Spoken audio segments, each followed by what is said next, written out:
Labadiena, gerbiami Sveikatos teisės instituto kanalų žiūrovai. Pastarosiomis dienomis girdime vis daugiau gąsdinimų dėl koronaviruso.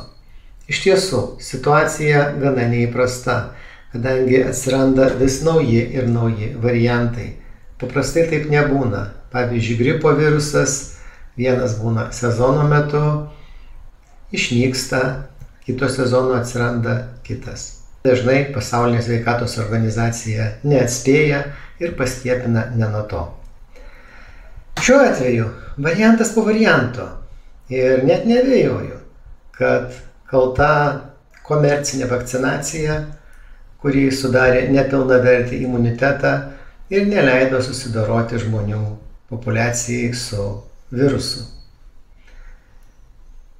Pažiūrėkime į Seimą.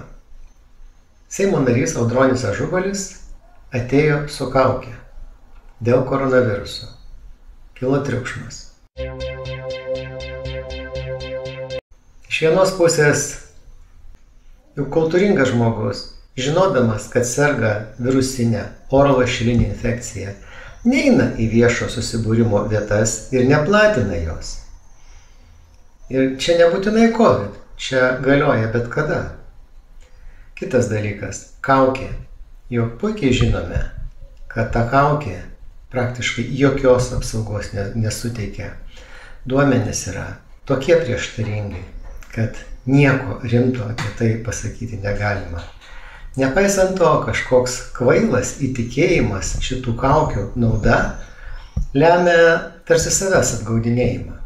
Tour de France dviračių lenktynėse įvestos privalomos kaukės žurnalistams, organizatoriams ir svečiams tuo laiku, kai jie bendrauja su lenktynininkais.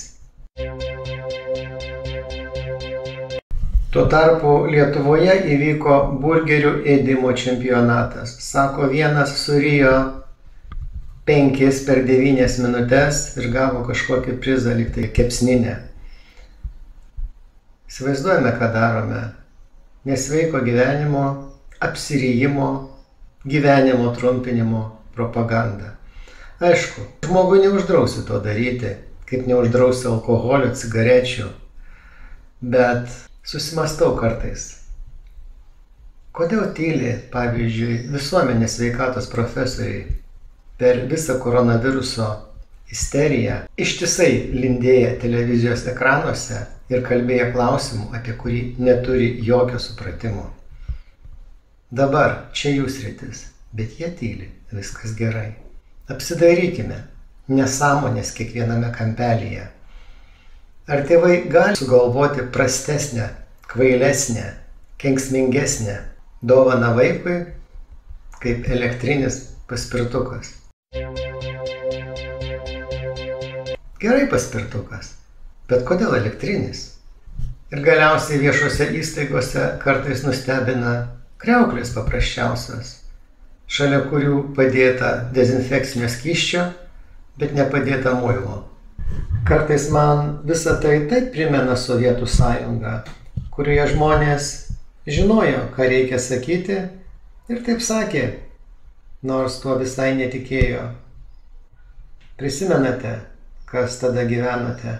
Partija, mūsų epochos protas, garbė, sąžinė.